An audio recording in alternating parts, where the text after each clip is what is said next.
The most thrilling, spine-tingling series ever. From the pages of R.L. Stine's best-selling books, And the screams go on forever and ever. We now return to Goosebumps.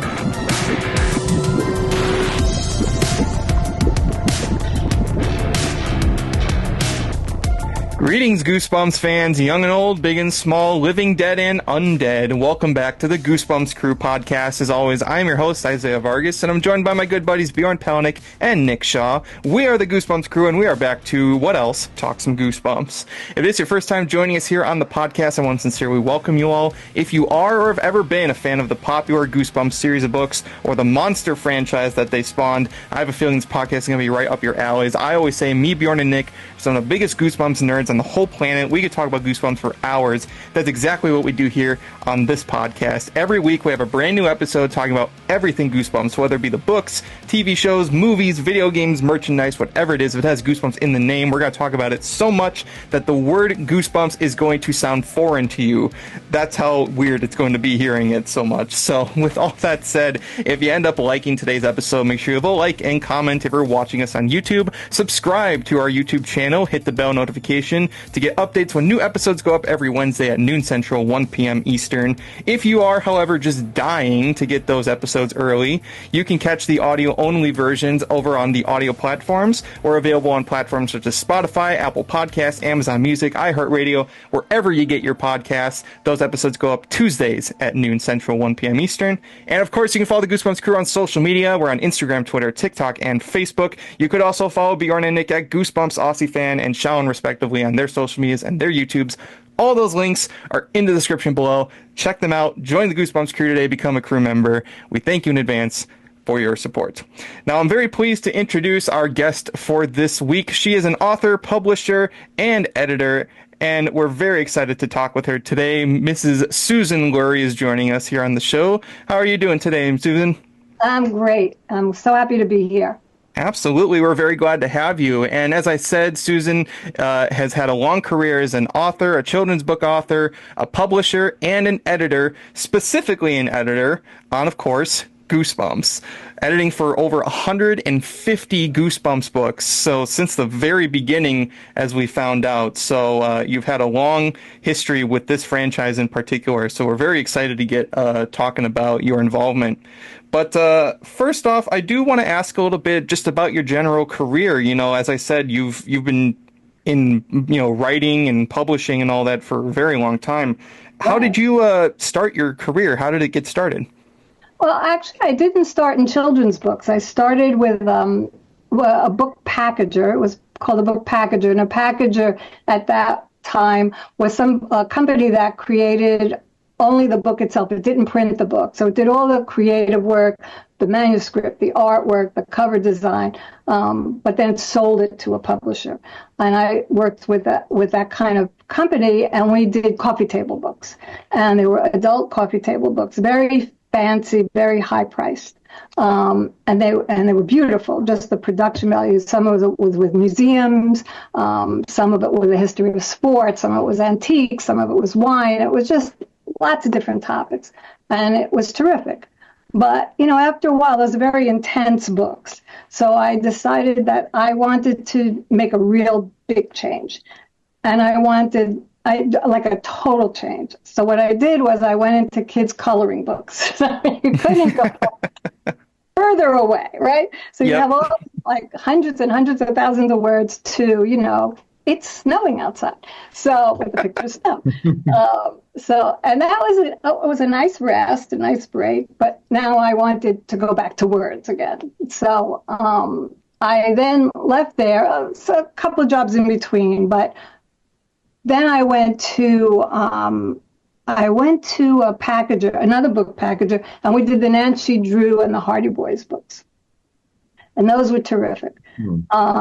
We did a lot of those with Simon and Schuster. One came out every month, and I did that for a couple of years. But after you do mostly mysteries for like 2-3 years, you get tired of that. So I decided I need to do something else. And I went freelance. And Parachute Press, the creators of Goosebumps, knew about me from the Hardy Boys and Nancy Drew books, and they asked me if I wanted to come work with them, and I said not really, because I had just left, and I wanted to do some freelance work. So we said, okay, let's try something part-time. Oh, okay. So I got there, and Bob was writing Goosebumps, and I got the first manuscript, and I said, yeah, I think I'll come here. Yeah. This was from the very first manuscript, he had me. I was totally hooked, because Goosebumps was the kind of series that I would have wanted when I was a kid and reading.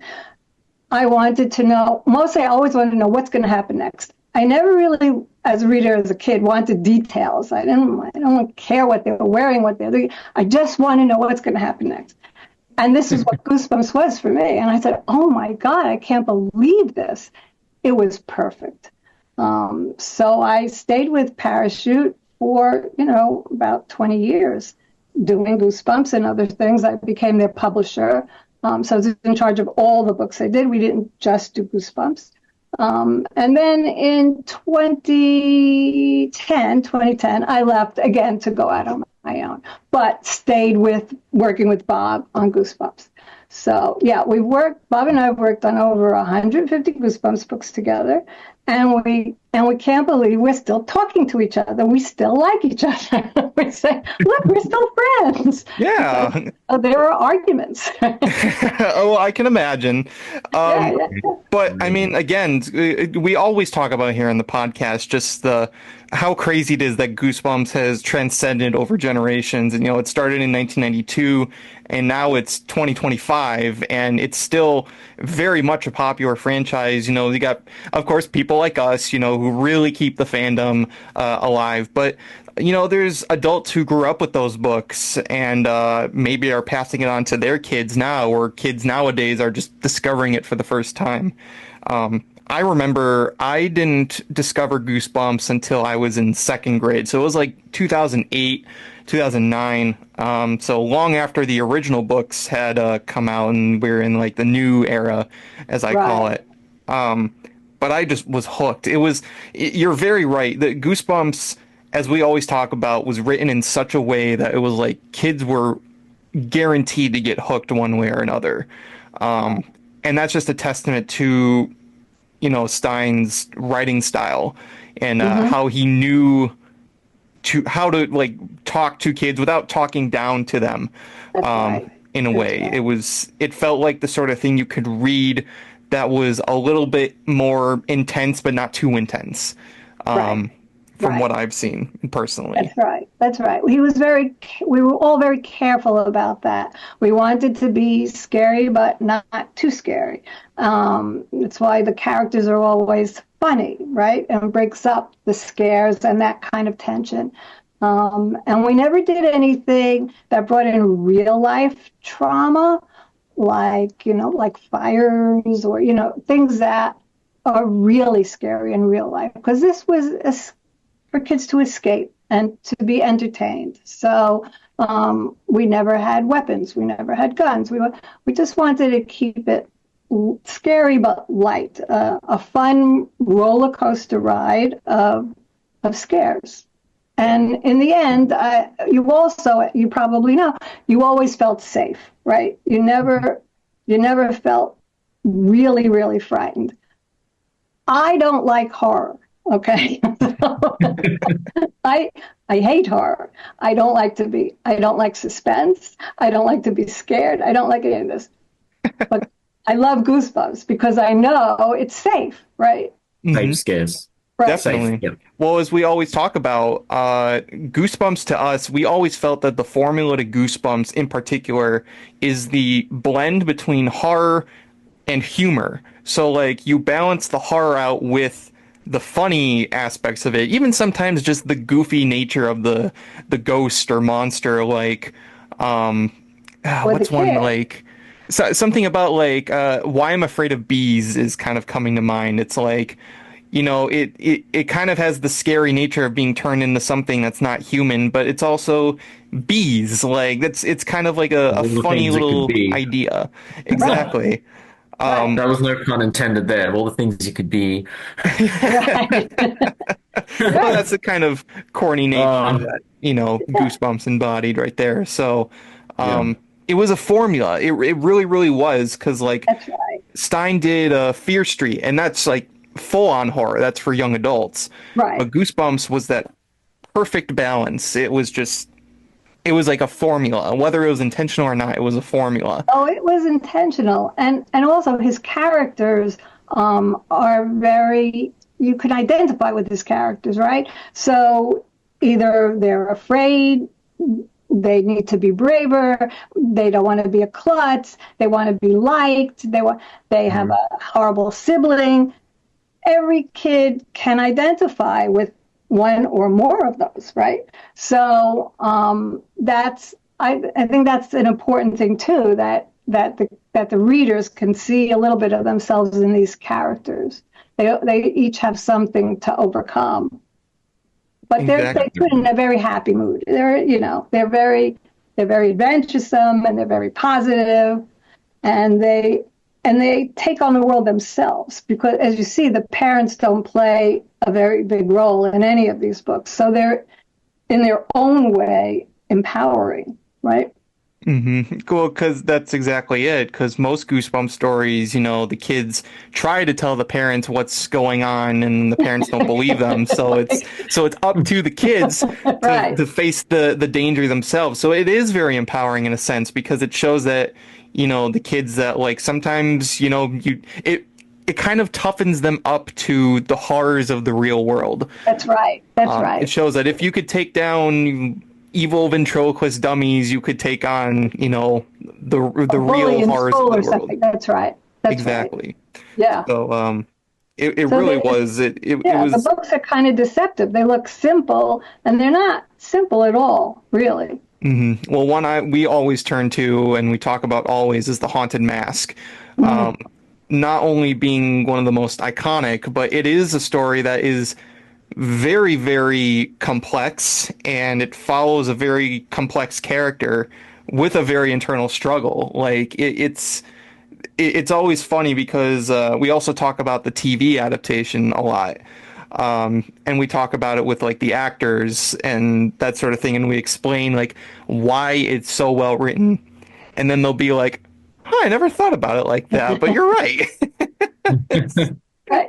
So it's like it's that media literacy, almost, in a sense. Yeah, definitely. And I you do want guys to ask. probably know more about them now than I do. It's just like, really, exactly. You're scaring me. Yeah, well, you know, it's our job to be looking maybe a little too deep into these books. I know, it's okay. But I do want to ask really quick, what are some books that you enjoyed growing up? I read the Beverly Cleary books were like my favorite. And I read some series of Nancy Drew. I read the Nancy Drews. I read the Hardy Boys. But I don't, mostly I read classics, to tell you the truth. That's what we did in school. That's what I read, the classics. But I started with Beverly Cleary. And I read every single thing that she wrote. I thought they were the best. They were fantastic. I remember reading many of those books. Like, they would be the sort of thing, like, you know how schools would do, like, assigned reading. Everyone had to read the same book. More than once we had a Beverly Cleary book. And then I remember we did at least one Ramona book. Like, I remember at least Ramona and Beezus. That was the one I remember the most reading of. But no, and I'm always interested to see because everybody's grown up with different things. Right. Everybody's related to different series. We relate to Goosebumps, but I've met people who are like, I really got into Harry Potter. Like Harry Potter is what resonated with me, or a lot of people my age were more into Diary of a Wimpy Kid at the time, while I was back reading Goosebumps. Right. So Goosebump kids. we were are Goosebumps kids, definitely. I mean, Diary of a Wimpy Kid was kind of like I only just sort of caught it because I think I was a little too old when it was just coming out. I think I just caught it, like maybe the first book. Yes. And then I was immediately too old by the time the second book came out. So Goosebumps was, that was obviously, and even with Goosebumps, like I only just caught the tail end of it because I was born in 95. So when I started reading it, it was like 2000. So my school library had all the Series 2000 books and the Give Yourself Black Spines, like the later ones. So it was very much Goosebumps for me. But I had older siblings and cousins, and they all just, they were like, no, read this. You're not going to read Harry Potter, even though Harry Potter was very much like huge. Yeah. The running joke in the Goosebumps community is that everybody who is a Goosebumps fan is also a Harry Potter despiser. Oh, really? Well, for the most part, because there's been a whole thing that like Harry Potter is what overtook Goosebumps' popularity by the time it rolled around, because Goosebumps was the biggest thing for a while. That's right. It was a really big franchise, and as we were talking about before, just the onslaught of merchandise and they had theme park attractions at Disney and all that stuff. Like it was a big thing for a while. And then Harry Potter came and ate its lunch like tenfold. Certain boy wizards stole it. Which was wild to see, because I remember, like, I'm the oldest one in this group, so like growing up with the books when they first came out and seeing and living through the boom that was Goosebumps, but then how quickly it seemed to kind of like go away once, obviously there was some legal stuff going on, but then Harry Potter really did just take over the market. Yeah. So it was a wild change to see, because where you would see Goosebumps everywhere, it just started to like dwindle down, and it almost seemed like overnight it was just gone. Like, there was it was really strange. Yeah, there were a few years where new books weren't coming out. But I don't think that there would have been the success of Harry Potter if there hadn't, to a certain extent, been a Goosebumps series. I think that a lot of the Goosebumps got kids to read, and especially boys, right? Because boys, they tend to read more nonfiction than fiction, and they just don't read as much. But parents and teachers were telling us, and librarians, that they loved Goosebumps because it got boys to read. The Harry Potter books, I think, were a little bit higher in level than Goosebumps, right? So I think that those Goosebumps readers went on to Harry Potter, which is just fine. I don't know, would they have gone to Harry Potter if there hadn't been a Goosebumps? I don't know. It really is true, because for me, definitely, I was not an avid reader before I got into Goosebumps. Once I got into Goosebumps, I was reading books almost every day. It was so surreal. It's like something about those books, and I think it's because Stine was tricky the way that he wrote books, because every single chapter was a cliffhanger. So maybe you would, and I'm sure many people in our audience probably relates to this, one night where you're like, okay, I'll read like maybe a chapter or two, but then you get to the end of a chapter and it's a cliffhanger and you need to know what happens next, and then all of a sudden you're reading like 10 chapters. That's right. Just one more, right? Yep. Yeah. So there's a lot of Goosebump fans too that got into Goosebumps just from seeing the covers. They just looked at the cover and went, what is this? And I've said this already 100 times over on this channel, but if it wasn't for Night of the Living Dummy, that book, the cover, I never would have picked it up and I never would have read it. So it was like, that's what got me into Goosebumps. And the covers are brilliant. They're brilliant. Yeah. We've had Tim on a few times and he told us, what was the way he described it again, Isaiah? It was like, he has told us many times, because it is a 1-2 punch, but the way he told me once was, it was like he and Stine were a team, and basically he was the hook that got you to read Stine's work. So it's like you get hooked on the cover, and then that's what makes you want to read the book. So, and it really is. It's like sometimes the cover is the first thing you see on a book, and especially to a kid, kids are a curious lot, and they see something that interests them, they're gonna look into it more. Right. Yeah. Those covers they're beautiful, and I just think he's a genius. I think that his composition and his angles and his color work is amazing. And he has that, it's very hard to have that combination of scary and funny. So he totally captures the essence of Goosebumps. Mm-hmm. He's 100%. There's been many artists that have come through the series too, but I don't think Goosebumps would have ever been the same if it didn't start with Tim. I agree. He really set the tone. Mm-hmm. Yeah, I agree.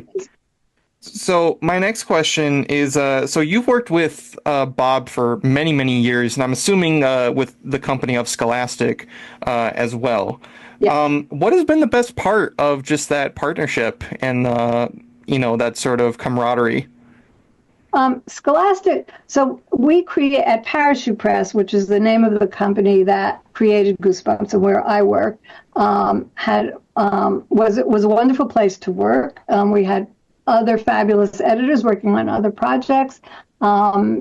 Jane Stine, it was her company's Bob's wife, her company with her partner Joan. And they were terrific. They are very creative people.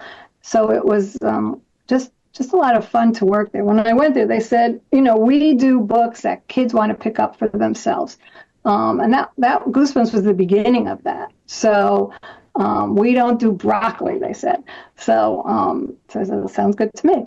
And then working then with Scholastic, was wonderful. It was a great partnership. They're very creative at Scholastic. They know how to market books. They're very on board editorially with everything.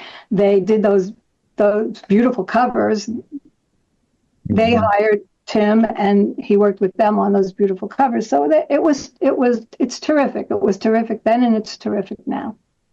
Absolutely. And we've talked about you've been with the series since the beginning and still now. Of all the Goosebumps books that you have done editing work for, what would you say are like maybe some of your favorites, or at least ones that stand out to you? Well, I love all the dummy books. They're just hilarious, and of course, The Haunted Mask. That's iconic.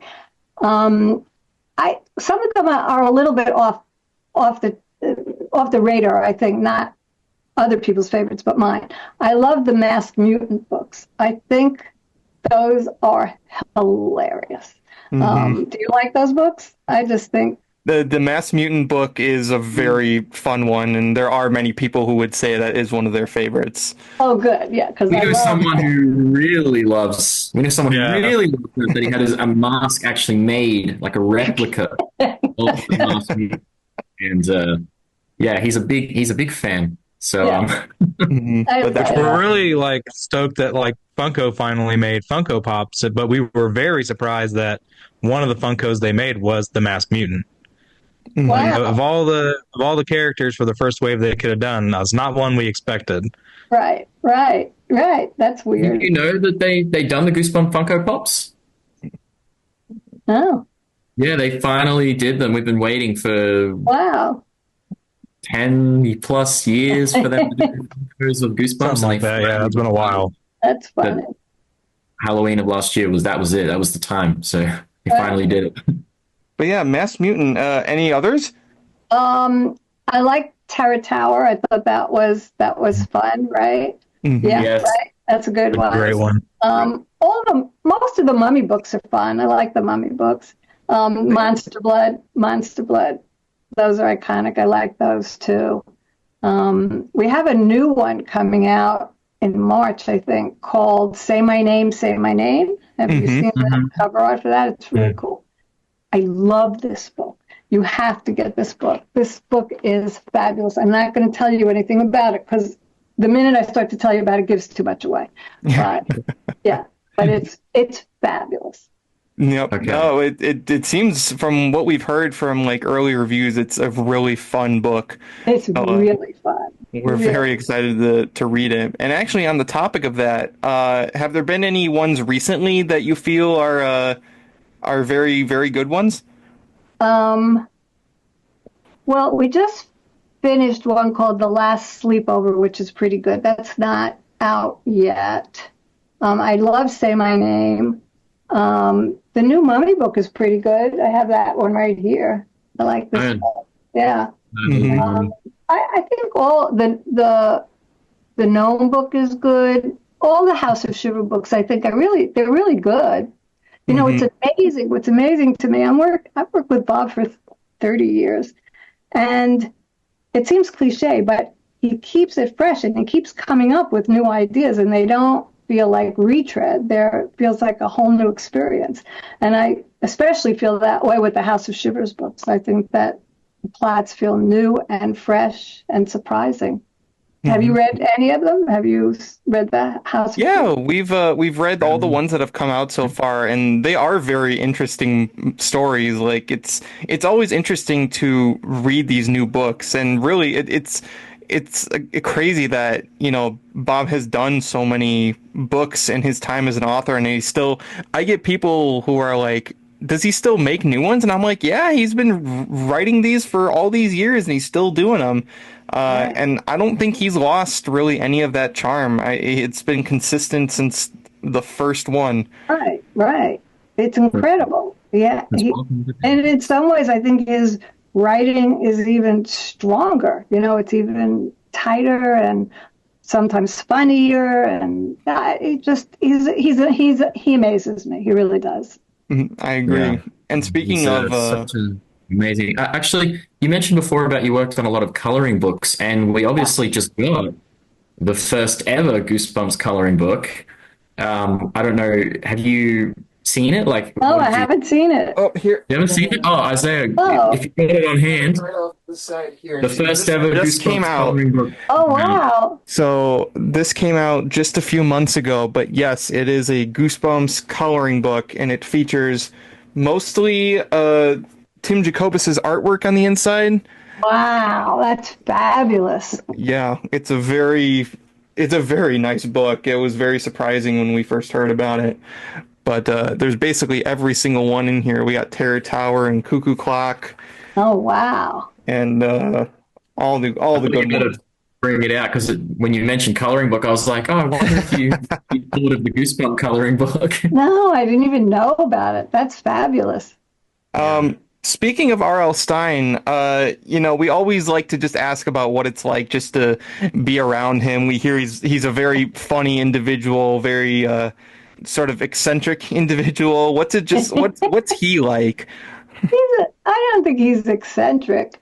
He's very focused, and he's very disciplined. You know, he gets up and he writes every day. He does, I'm sure he's told you, he does a complete outline for every book so that he knows pretty much every chapter and the beginning, middle, and end of every chapter, all the cliffhangers. So sometimes, you know, those outlines are so detailed and we work ahead of time. So many, you know, like a year ahead of time. So sometimes we say, did he write that book or didn't he write that? He doesn't even remember because the outlines are so detailed. It feels like he wrote it already, you know. But he's, you know, he's terrific to work with. He's open to suggestions. So that sometimes, you know, plots don't quite work. So we work them out together. And he's great to work with in that way. So how did that work in the 90s with the books? Because back then the books were released a lot. Like he did a lot of books. Oh yeah. It wasn't like, you know, a few a year. I mean, he at that point I think it was like one every month. And I know talking with a couple of people we've had on the podcast, I think it's typically, I think he writes a book 6 months ahead, possibly of its release. So I mean, at that time, I mean, how many books were you editing at the time? Because I mean, they just had to be flowing in. They were flowing, and he was a machine. I mean, he wrote one Fear Street and one Goosebumps every month, right? So, well, the Fear Streets probably were more over 2 months, and the Goosebumps was, as you said, we had him working on one a month. So his schedule was impossibly tight, and he was probably working 7 days a week then. It was incredible. He was writing a Goosebumps. Now he takes longer, but he was writing a Goosebumps in 2 weeks, which is amazing. You know, when I sit down, I do some writing too, and I say, well, this will take me 6 to 8 months. And I know it's horrible to work with him, because I know he'll do it. He could do it in 2 weeks, right? Well, maybe now a month, right? And this is going to take me a year. But that's part of his genius. He just... Yeah. How did he do it all between writing the books, appearances, appearing on the TV series? Yeah, how did he do so much in that time? Well, that's another thing too, is that every time we talk to somebody who is like met with him on the set of the TV show, because the TV show was very popular too, when that was on, and when he would come on to do an introduction for an episode, like I remember Catherine Long in particular, I'll never forget it. She called him, basically, he's like creepy Mr. Rogers. Because he would just kind of like, he was dressed in all black. He would just kind of like hover around and like observe almost. I think there was even one time where he like gave some input to the director. Oh, I'm sure they loved that. Oh man, everybody who's been around him said he was just an absolute delight. But that's something I'll always just remember, just that idea in my head. But he always talked about how he, used to do it on a typewriter, and then he moved to a personal computer, and how he only specifically types with one finger. Right. You should see that finger. It's like so twisted and gnarled, and he still does, just one finger. It's so weird. I can't imagine it. And not only that, I remember when we saw him in person, it was me and Nick, and this was like over a year ago now. And he told us that usually what he does is every day he would write 200 words, no more, no less. Once he got to 200 words, even if he's in the middle of a sentence, he stops what he's doing and he goes about his day, and then he picks it up the next day. Right. All part of the genius. Yes. It's all part of the genius. Right. One finger, the 200 words, everything. That's right. It's just incredible. Right. Yep. So, has there ever been any content, or at least there's something you can remember, that did have to be cut or altered before its release? Like, was there ever any like really big changes that had to be made? No. It's interesting that you asked that. No, his work was pretty much on target. I don't think we ever had to really shelve anything or change anything that drastically.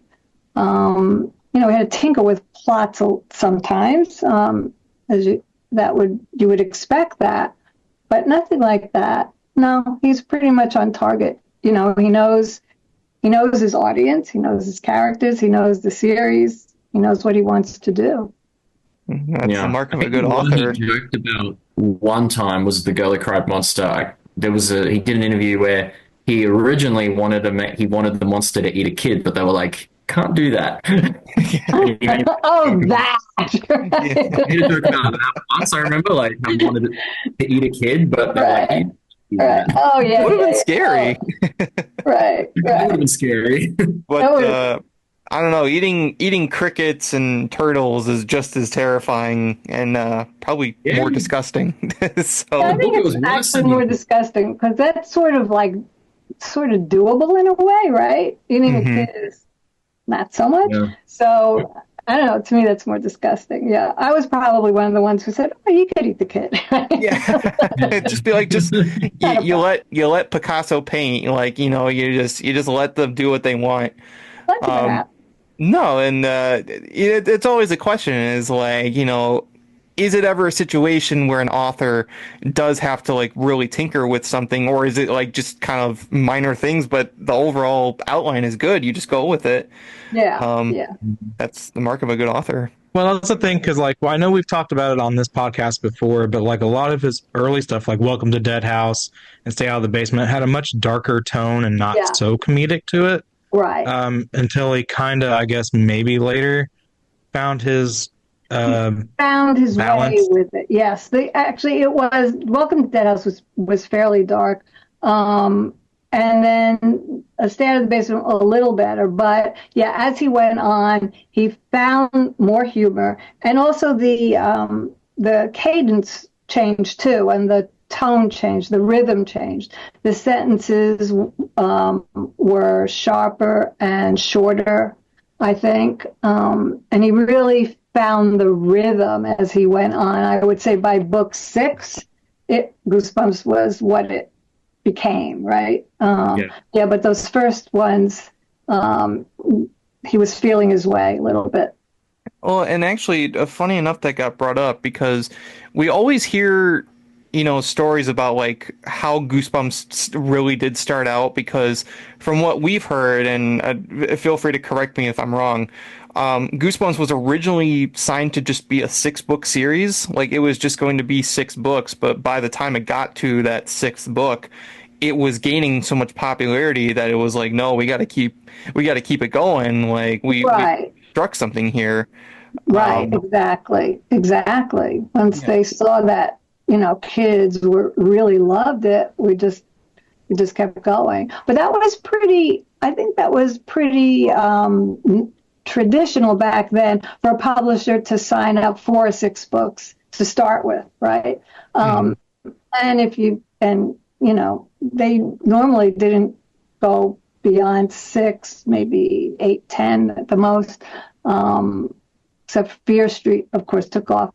But yeah, as soon as they started seeing the sales come in, they realized right away, need to. There's a real market for this. Kids really like it.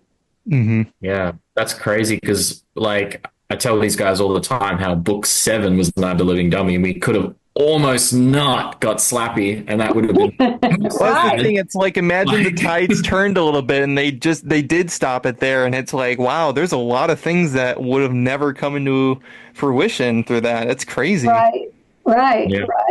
Yeah. So we were kind of lucky back then, because now books aren't given as long a shelf life. They're not given a chance to find their audience. So we were pretty lucky that the kids found the books quickly and that we could, continue with them.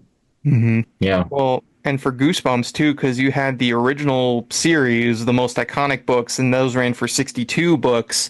And then there was many spin-offs, and there were sequel series. Right. Once you got to like Horrorland, then you had like a format change, because you had continuing storyline throughout the whole. Change it up, yeah. We wanted to do something a little bit different to change it up. I like those. I think those came out pretty well. I like that whole environment. It was a fun environment, and a nice break, I think, for Bob to be able to do that. It was a very interesting concept, because you're taking a pretty well-known geographical location, in this case Horrorland, and fleshing that out while also paying homage to, because this was essentially the new Goosebumps at the time. It took a break between 2000 and like 2008, so there was that break period, and then here comes this brand new Goosebumps, and it's a new series, but it also pays tribute to the characters from the old books. So you had villains and protagonists return while also interacting with each other. It was a very great idea for a series. Right. Yeah, I liked working on those. It was a nice change. And I also one of the things I'm curious about, now that we talked about the break in between, I know that they were trying to do Goosebumps Gold. Yeah. And did you have any involvement with that? Was there more than just the ones we know about? Because I know we had The Haunted Mask Lives, which is one I'm I hate to say it didn't get brought out, but I guess the story was later reused for, I think it was the Scream the Haunted Mask, if I remember right, supposedly. So, any insight to those? No, we did a couple of manuscripts. That one, I don't know if there was, to tell you the truth, I don't remember so far back if there was another one, and we did use part of that first one, as you said. Yeah, Goosebumps Gold we couldn't continue with that. There were some issues between publishers, so we couldn't do that. So we did, I think Bob did use part of that story, as you said. I think there might have been one more, but I don't remember what it was. So the Happy Holidays, The Dead House. Happy Holidays, The Dead House, and then Slappy New Year, which ended up becoming the title of a Horrorland book. So there is speculation of like maybe those titles were used, or those manuscripts were written and they were reused for later books. It's a possibility, but of course, we can never really know for sure. Sort of that process. Yeah, that's why I brought it up. I was like, maybe you might know, given. Yeah, I mean, if it was brought to your desk. To tell you the truth, it was such a long time ago. I don't remember. What happened. I know that we started on the project and we had to abandon it. So you probably remember more than I do about it. Whatever information we could, it's very mysterious. So, in that sort of sense. It was a very sad day when the Series 2000 books ended because I loved those. I actually wanted to bring up Series 2000 because Series 2000 was what came after Book 62. And those books were much darker, and it almost seemed like the series was growing up with the kids reading in it. So like maybe 8 to 10-year-olds were the ones reading the original books, but then it'd be like 12 by the time those books came out, and they were a little more intense, a little more gruesome. Still not too not gruesome. Terrible, right. But it was taking. Yeah, switch it up a little bit to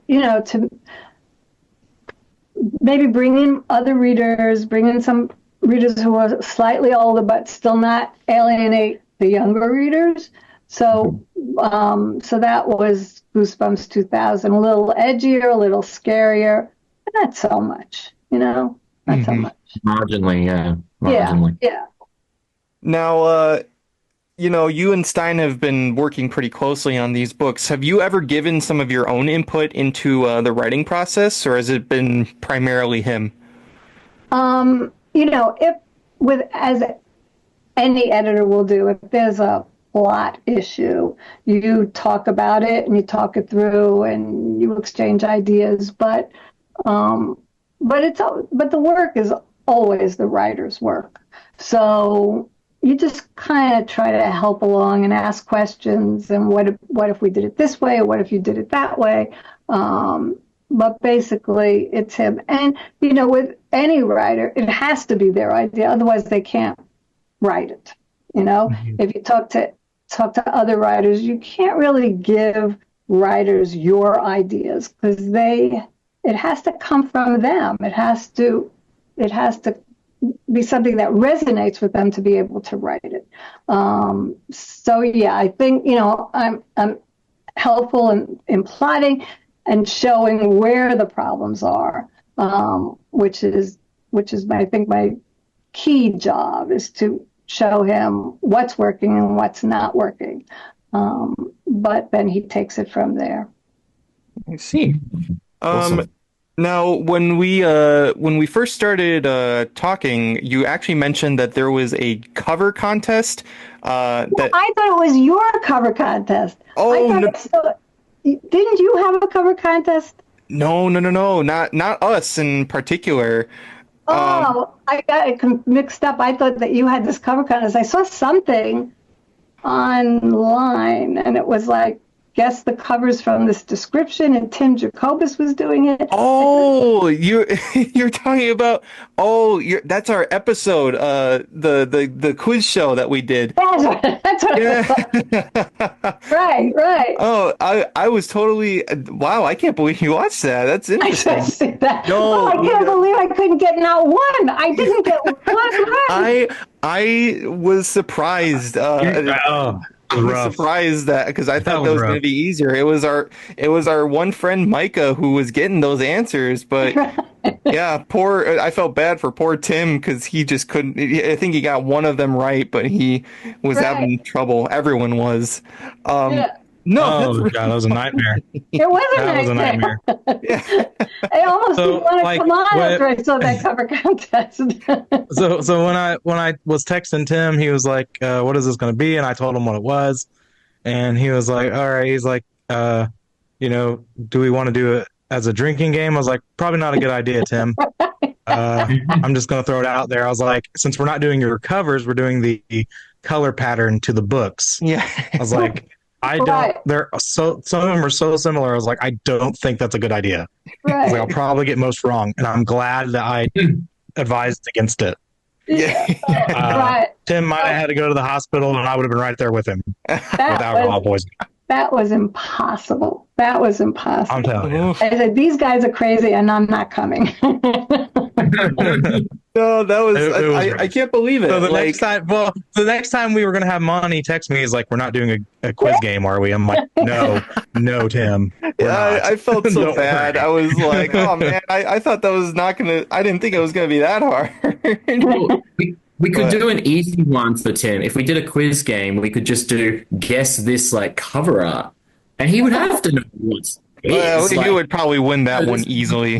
There's no fooling him with this. Yeah. That'd be the only game we could play with Tim where he'd be like, "Oh yeah, I know this. Like I can do this." But no, I was curious about that. I can't believe it. Yeah, it was yours. Oh man, that's really funny. No, well, you know what? He's so when we did our last episode with him, it was actually just as an art conversation. So we were picking our favorite covers, not just from the original 62 or Series 2000. It could be any artist, Mark Nagata, Craig White, whoever. So. But he chose Brandon Dorman for all 10 of his. So it was real interesting to see that. So I mean, if we did one with Brandon Dorman's art of particular titles, maybe he'd have a tougher time. I don't know. Maybe. I think he would still get it. But I feel like he would. We can't use Tim's art with Tim. That's not fair. An artist knows their stuff. Come on. Now, I do want to move on. So, we've been talking about the editing side of Goosebumps for a bit, but you actually have done work writing for 2 Goosebumps books, and those books in particular are the Monster Survival Guide. So this was a tie-in book to the Goosebumps movie. And then also R.L. Stine's biography, It Came From Ohio, had a reprint in 2015, and the new chapters that were added were written by you. So I would like just to talk a little bit about that. Let's start with the Monster Survival Guide. Okay. Now, as I said, this book came out in 2015, and it's basically what it is. It is a survival guide for the Goosebumps monsters from the movie. So what was it like getting to write this book? Because you got to talk about all the different kinds of creatures in the Goosebumps universe. Right. That was so much fun. They told me all the monsters that were going to be in the movies. So those are the ones that we had to highlight. So I had to go back and read like about, I guess it was 30 monsters or so in that book.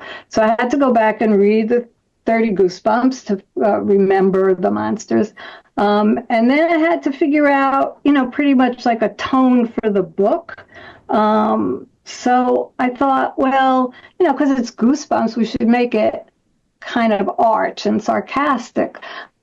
Well, writing about the monsters was easy because when you read about them, Bob is so good at describing them. You can just pick that language right up, and when you discuss the monsters and what they look like and beware but then I wanted to make it sort of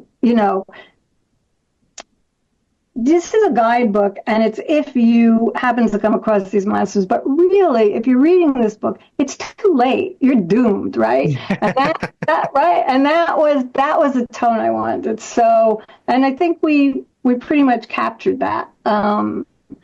It was easy to write and fun to write because he's so detailed with monster descriptions. He's more detailed with monster descriptions than he actually is with his characters, with his kids. So it was a breeze, really. You just read it and just pick up the material and put a little twist on it, make it a little sarcastic and fun and arch, and there you go. Yeah, it was great. There were a couple of monsters where we couldn't find them. We don't know where the movie people got these monsters from. So they said they were from the books, but we couldn't make an exact match. So we decided, well, maybe it were these aliens. So we did some of the aliens. I don't know if you caught that, but it didn't seem like it was a perfect match to the books. Yeah, you're talking about the aliens. So right here, this is the page for the body squeezers. So it's from Invasion of the Body Squeezers.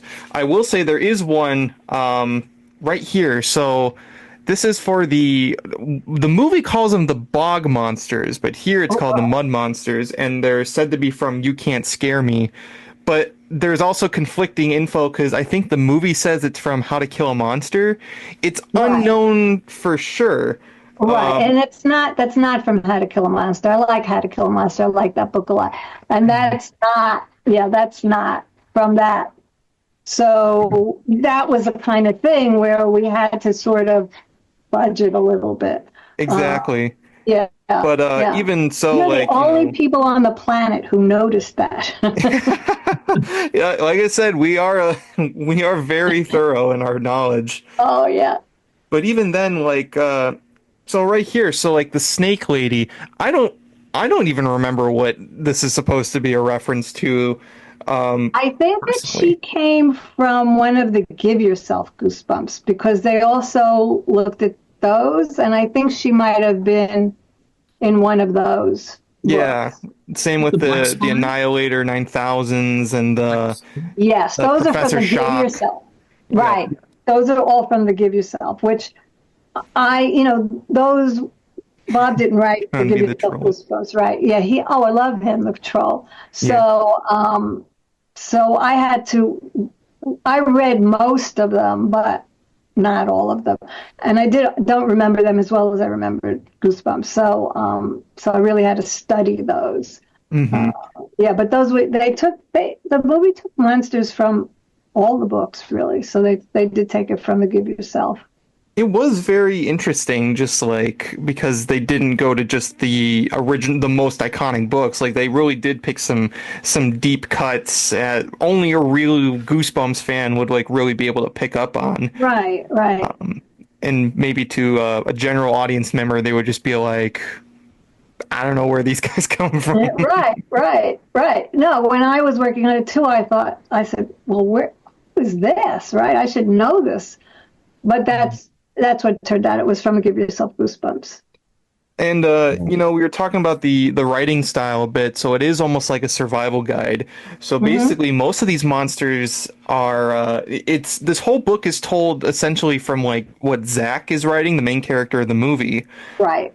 But there's also, they tell you what book it came from. So, here, the pumpkin heads, it says they came from Attack of the Jack-O-Lanterns. Right. And who was the main character of the book? It goes into detail about the story and the monster itself. And then there's also, little factoids down here.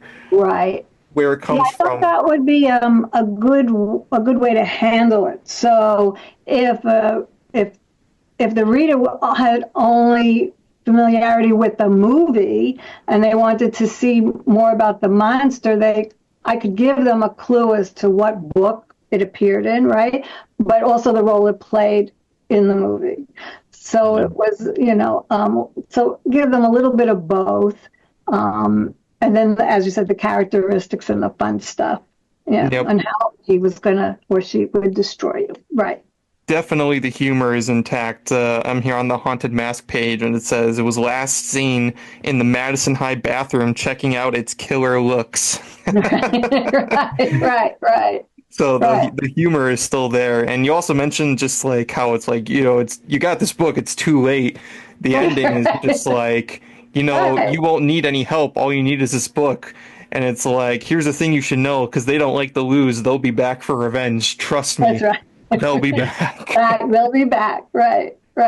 So this was my personal favorite because there was a ton of books that came out tied in with the movie, but this was always my favorite just because it was fun to learn about the monsters, where they came from, and I'm certain that it was the same for many young readers too. I'm happy to hear that. Yeah, that was fun. It was exciting when we saw those on the shelves.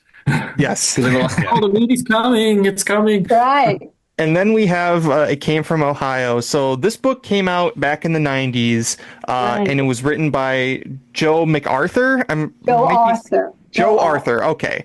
Yeah. So, Joe Arthur, my mistake. He's the one who wrote the initial book, but then this reprint came out, and this came out like 15 years after the original book, so they had to update it.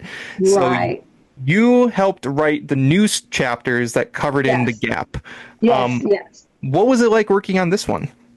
That was pretty interesting because the main challenge was I think I wrote 3 or 4 new chapters for the book, and they came somewhere in the middle, and also updated whatever material needed to be updated. But so it had to be seamless, right? So it would feel like the original. And Joe is actually a good friend of Bob's. They went to college together. I don't remember if they knew each other before college, but they certainly know each other a very, very long time. So he knew Bob's voice. He could capture his voice because he's known him forever. And I know Bob very well, working with him, every day. So I could capture Bob's voice too. So that helped make that seamless. And I could capture Bob's voice in the way Joe captured his voice, right? So it was a little tricky. What I did was I interviewed Bob. We wanted to fill in those chapters where he had traveled a great deal, and he went to China, and he went to Australia, and he went to Russia, and we wanted to put all that in. So I interviewed him. And the thing about Bob is that he speaks the way he writes. So he speaks with a beginning, middle, and end. Everything has an anecdote, right? So it's he's such a natural storyteller, even about himself, that it's very easy to translate his experiences in these countries to the book and make it interesting for the reader. One of the things we wanted to do with that book was we wanted to echo Goosebumps in a way in terms of the chapter endings. So they're not scary. We don't have him being chased by werewolves, but every chapter ending, I don't know if you noticed, ends on a cliffhanger. It doesn't have a cliffhanger, right? But it's still a cliffhanger. So the other key to adding these new chapters was also to figure out those cliffhangers, how we would do that. And it all worked out. So I think it is seamless, and the information on the trips and the time he had on the trips in China and Russia was really interesting, and he had such a wonderful time there. And so like right here we have pictures of some of the standees from when he was in China, and then right here is Jane on the Great Wall. Yeah. So stuff like that. And what you were saying about the cliffhangers, I was flipping through the end of chapter 16. It says, I got goosebumps when I went to Australia too, that's because I had entered a parallel universe. Right, you see? Right, exactly. So it's like, it really is like that. That was the trick. I took all the material that he gave me and spoke about, and I had to figure out how to basically arrange it so that I could end on these cliffhangers to get you to the next chapter, to make you want to turn the page. Mm-hmm. One of the other ones was something with I think it was he was the only writer with a seal act. I think we used that as a cliffhanger. He was on the plane with Laura Bush, and he described where he was sitting in the plane. And I think he was wondering if she had known he was not only a writer, but a writer with a SEAL act, if he would have had a better seat on the plane. Yeah, right here. It says, Right? I wonder where I would have sat if Mrs. Bush knew that I wasn't just an author. I was an author who also did a seal act. That's right, an act with a dancing seal. I know you're going to want to hear about that. Right, you see? Right. So we use that to get you to the next chapter. Right. It's awesome. It really is like just it's totally his style of storytelling, and it's like there's no denying that like the Goosebumps is primarily his. You know, I've heard talks of like what is gonna be Goosebumps gonna be like if they continue it after, God forbid, you know, R.L. Stine passes away, and I'm like, you're never ever going to get it to be the same. It really never will. No, he's Goosebumps. That's it. Yep. Yeah. And I did want to bring up really quickly that there is a little bit of mention of you in here in chapter 15, where he talks about you and Heather Alexander, who were two of the Goosebumps, the two Goosebumps editors. Right. You know, it says that you worked really hard to make sure each story was as good as the last. You told them when a story was too scary, when it wasn't scary enough, and when it wasn't a story at all. Right. This happens, right? I didn't want to mention it. No, it's really funny. Like, and actually, funny enough, Bjorn, there is mention of Girl Cried Monster, and how it did have to be changed to Turtles and Snails. See? Yep. So it was like, I actually think that's even. He says it. He's like, I actually think that's even more gross than eating children. For one thing, snails and turtles make a much better crunching sound when you chew them. That's probably where I did read it or hear it, because I was like, I couldn't remember where I'd heard it or read it, and that because I've read the book, so obviously that's where I have seen it. Yeah. Well, and there's also mention of Night in Terror Tower and how they had to cut down on the running, like, because there was so much running in the book. Every chapter was running and running and running. The other thing is, Bob should not write when he has a cold.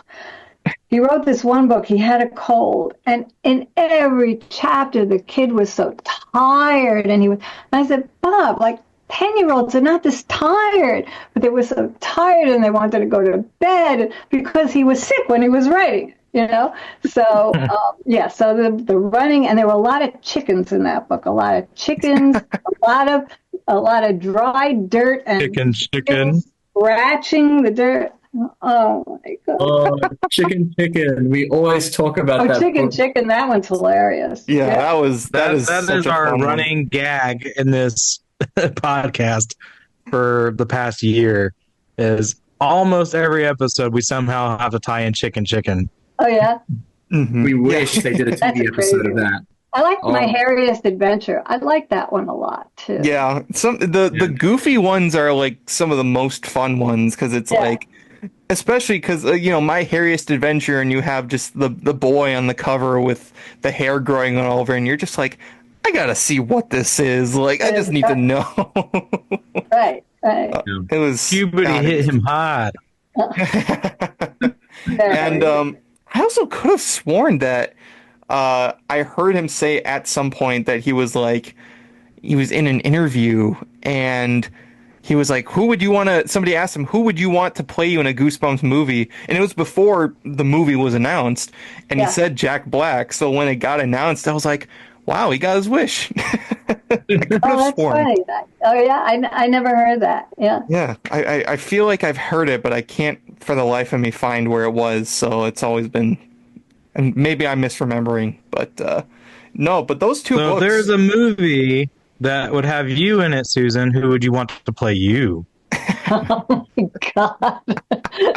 Well, Meryl Streep, right? Come on, she's super famous. All right. And I'm so Meryl Streep, right?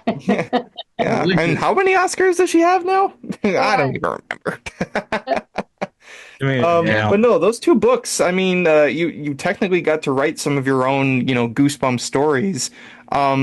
if you are ever given the chance to write a full Goosebumps story of your own, have you ever thought about like what the plot would be? Like, what would you like to see out of a Goosebumps story? You know, it's a good question. I think that first of all, I don't think that I would write horror. The books that I write are more fantasy oriented, but it's hard to say because I feel like I've done it with Bob. So, I was happy that that the sleepover book we're doing, the last sleepover, has to do with technology, and I wanted to do a book like that, and I was so happy when he decided he wanted to also. So it has to do with living in a smart home and what could go wrong, right? So That is a good idea. yeah. So It hasn't been done yet. no, so that was something that I was happy to see, because that if I were to write something like that, that's what I would write. And lucky for us, he decided he wanted to do that too. So that was great. I've Yeah. always been like really interested in the idea of a haunted smart house because that sort of technology is so widespread and so mainstream nowadays, just to have all these electronic things controlling everything in your house, and just the idea if it was haunted like that Right. is a very interesting idea. There I was agree. Right. Wasn't there like a Simpsons episode on that? I It swear wasn't there was. haunted. It was just the computer just kind of went awry. But Yeah, it was like a you know what I mean. It's like the idea of a robotic house taking control and trying to Right. get you. Right. Because So- That's cool. yeah, so he wanted to do that too. So that was a happy moment. Interesting idea for I think Goosebumps. my smart house is taking over my life. So In Pretty subtle much, ways, yeah. it might be for all of us, but yeah. That could be a really cool concept for like the Goosebumps TV series. Like if they do a season 3, that like because obviously he mentioned about wanting to do like he would like because I don't know if you saw there was a recent interview where they asked what they would like to do for season 3 if season 3 happens. He said he'd like to do some of the newer House of Shivers books, and I thought that one could be awesome. Like it's in that house that's a smart That house. would be perfect. That And would somehow ties in other Goosebumps monsters, or even just bring back the Horrorland idea, like just having it all in that one connected area. It's a very good framing device for a story. yeah, I think so too. I think that world he created was pretty amazing. yeah. Everything felt connected, and that's Yeah. always it always does work if you do it correctly, and I think he did it correctly. Yeah. So That was the I want to original get your idea opinion. for So Goosebumps 2. Goosebumps 2, when they first announced the sequel to the first film, it was Goosebumps Horrorland. And we all got so excited because we were like, Right. wait, they're doing Horrorland? Like, and then Right. obviously changed. Still got a great film, but that was the original idea, I think, when they first announced the sequel, it was going to be Horrorland. Right. So I want to get your opinion. So as we said, Goosebumps has been around for so long now, and it's been around with many generations. What do you feel about Goosebumps' lasting appeal? Because, we always talk about this, folks who get involved with it early on, you never know when anything is going to really, really pick up traction with, just the larger audience. So what is your opinion on just how it's transcended? I don't think that it's timeless. The same things that scare kids 20 years ago still scare them today, right? The unknown, the dark, right? Ghosts. It's the same thing, and the same things kids worry about. It's the same from 20 years ago. So friendship and being popular, or being afraid, or being brave, or being afraid to be brave, or all of those things, all of the subjects that Bob tackles really are timeless. So I think that's the key to it, that what held in 1992 still holds today. And he knows how to tell a good, he knows how to tell a story. So, Yeah, I agree. definitely. And I feel that's true for sort of the larger genre of young adult horror. I always said that Goosebumps was the first of its kind. Because there were horror books before Goosebumps, but they mostly were for young adult, like teens and young adults, like 20s, that sort of thing. But Goosebumps was one of the first that really targeted towards the elementary, middle school demographic of kids. right. And it set a precedent for other series to sort of ride the coattails. There was a lot That's of right. copycats and stuff like that. And even R.L. Stine would do series like The Nightmare Room and Mostly Ghostly and Yeah, Ghost of Fear Street that were similar in ways to Goosebumps, but right. it really is. And I've always felt that horror for kids is very important because, as I said, it prepares them for the real world. It's like if you're going to go out in the real world, you need to learn how to cope with your fear. And I feel like books like these do a good job of introducing those so that it toughens kids up a little bit.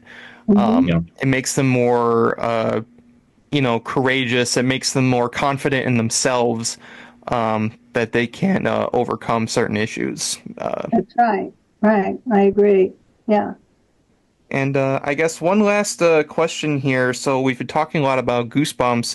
Are there any other books that you've written yourself or books that you've edited for that are important to you?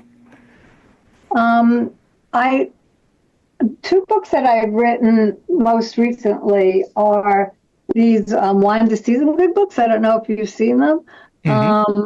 They were a lot of fun to write, and unfortunately, they're funny and they're an adventure, and in certain ways they're like Goosebumps in that the chapter endings end on cliffhangers.